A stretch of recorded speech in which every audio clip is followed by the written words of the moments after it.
Hello and welcome to another video tutorial Monday. This week I wanted to show you the versatility of using the Hero Hues system from Hero Arts. I've been kind of loving the Hero Arts color system lately, and I wanted to do a video this week based upon it. So I have the purples laid out, which are called their floral collection.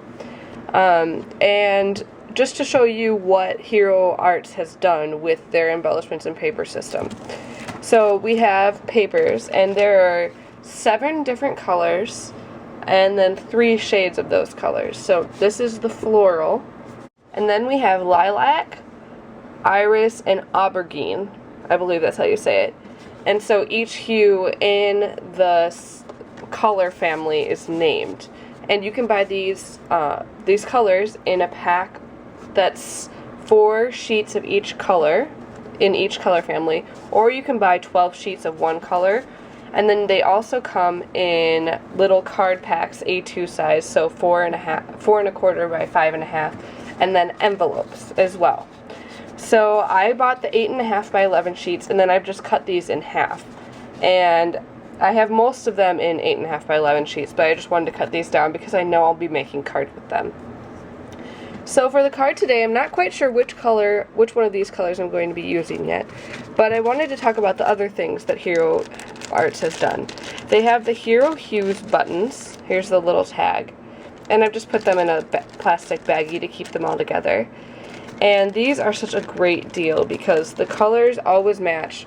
They're not vintage buttons, which I know are a really cool look, but when you're looking for something more specific and more color matching, these are great. So these are the floral buttons, and they come in each color family as well. And then here are the floral mixed gems, which are really great. The floral ribbons. And then they also have an ink to go with each color family. So they also have a purple one, but I don't have the purple one yet, so I'm showing you the cerulean one that matches the C papers. So let's get started with the card for today. I'm going to be incorporating the ribbon with this cardstock and then some Hero Arts stamp sets. This one is the grid pattern from Studio Calico, and I'm going to be using that on my background. And then I'm going to be using this one also from Studio Calico called My Happy, I believe. And I'm going to be using this sentiment from Hero Arts. So I'll be back in a second when I have everything kind of more set up. Okay, so I'm back and ready to start putting together my card. And I have my card base here. I'm going to be using the lightest one, the lightest of the purples. And I'm going to stamp this grid background on it. And I'm going to use my lavender sachet ink just to go with the purple theme of this card. And you know I love my Jenny Bolin inks. So I'm just going to ink this up really well. And then I'm just going to press my note card into the grid pattern. And there you have a perfectly stamped grid. Super cool. And you only really need to focus on getting the edges right too, by the way, since we'll be covering it up with this piece of craft paper. So I'm going to start embellishing the card. Actually, I'm going to cut this down. I cut it down to my standard card front, which is 3.25 by 5. But I think I'm going to cut it down to be a little bit smaller. So I've cut a 1/2 inch off of both sides, so now it is 3.25 by 4.5 inches wide. Before it was 3.75 by 5 inches. And I'm going to round the corners on this, and then I'll just ink the edges with a little bit of vintage photo just to make them really stand out from the card base. So now we're ready to embellish, and I'm going to be making a bow, and it's going to be kind of a fancy one. And this is a technique that I totally learned from the Hero Arts girls in the Hero Arts class at Scrapfest a few weeks ago. I believe Jennifer McGuire taught this. And it's just going to be a funky, like, multi-layered loop bow. So what I'm going to do is use this adhesive and apply some on the end. Oops, try not to get it on your card. And then make a loop. And by the way, this adhesive is really, really cool. It sticks to pretty much anything, and it's really easy to apply. This is the 8mm width, but I like to use the 4mm width for details and things like that. So I'll have the link to where you can purchase that on my blog post, of course. So I made this little loop. I just stuck some adhesive down and now I have one loop. And then I'm just going to go, since this is double-sided ribbon, which is really great, I'm going to put some more adhesive on the back of where I just adhered that little end. And I'm going to make a symmetrical loop on the other side. And then I'm going to put more adhesive in the middle there. And then I'm going to make a little bit bigger of a loop on the side that we put before.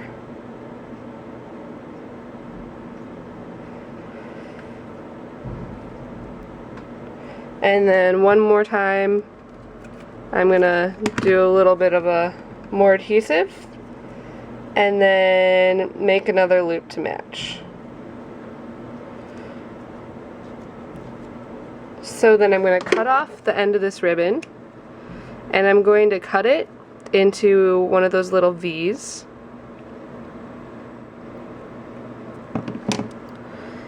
And then I'm also going to make a fake one for the other side. So I'm going to cut off a little piece of ribbon and then just cut a V into this one.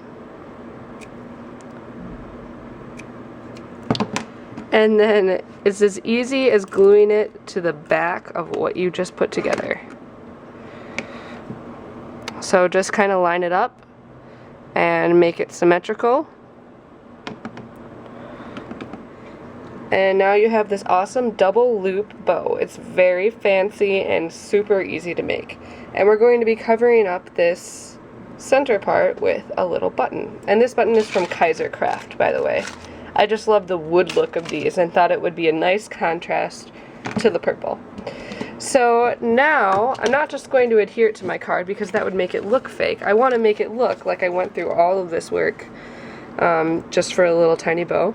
So I'm going to add a little bit of adhesive to the end of this ribbon and place it about 1/3 of the way up, because you know 1/3 is the magical point on a card that makes everything look wonderful.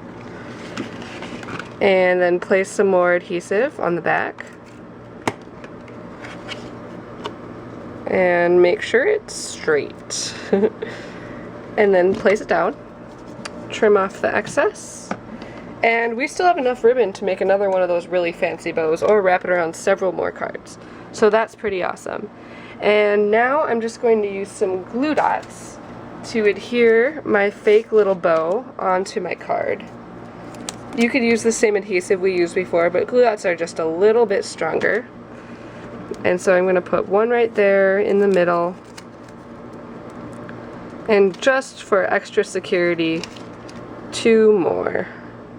And then we can just place down our wonderful little bow right in the center there.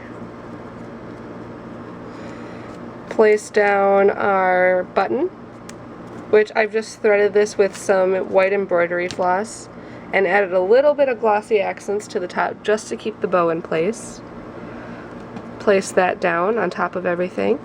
And I also like to put a little bow behind the ribbon, because you can see right now it kind of moves around. If you put a bow behind all of this ribbon, it'll keep it right in place. So now you can see we have this wonderful dimension. It's going to be perfect for the finished card.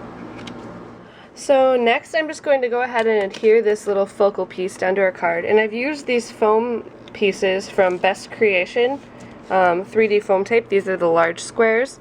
I really like my sticky thumb adhesive, but these are just such a great value, you can't pass them up. They don't come in as many sizes, but Simon Says Stamp sells them now, and they're just a great value. So they're like $1.50 or $2 for an entire sheet of these foam stickers. And they're pretty sticky too. They're 1/16 inch thick. So I'll link to those in the in my blog post, and they come in a smaller size too, really tiny squares. So I really like to use those. So I use those to adhere my big focal piece down to my card. And now I'm going to stamp my sentiment. And I'm just going to use the You Are My Happy from the Studio Calico Hero Art stamp set. And I just love this sentiment so much. It's so cute. And I'm going to get it centered on my piece here. This is just a scrap that I had left over from another project. And it just happened to fit perfectly. And then I'm going to cut the little banners on the edge here. And since I hand cut the other ones, I'm going to hand cut these too. And I also learned this at Scrapfest. If you cut down the middle first and then use the corner points as reference, you can get a really nice V shape. And if you use a corner punch, it works, or if you use a square punch, it works really well too, but it is a different look because it's a 90-degree angle. This one you can make them as kind of sharp as you want them to be. And I'm just going to add some more, or I'm going to actually first ink around the edges with my vintage photo, just very lightly, and then stick this down with some more foam adhesive. Now that I have my little banner stuck down, I'm just going to add some of the Hero Hues pearls and rhinestones to my card. And since this card is very center oriented, I wanted to make sure there was a little bit of horizontal movement too. So I'm just going to pick out a few of these pearls, and I'm going to try to make them as random as possible so that I get a really good variation in here. And I'm going to put 3 up here and then 3 down here in the corner. And this will give it some nice movement and will really make those horizontal lines not seem as stationary. Really give them some life. Here's the card for this week. I hope you enjoyed learning a little bit more about the Hero Hues line. I'm kind of obsessed with it, so I'm slowly collecting all of their collection. And you know what? It's a really cool thing to have around because all the colors go so well together. So I'll have links to all the supplies in the blog post over at my blog, brittaswiderski.com. Thank you very much for watching this week, and I'll catch you again next week on another Video Tutorial Monday.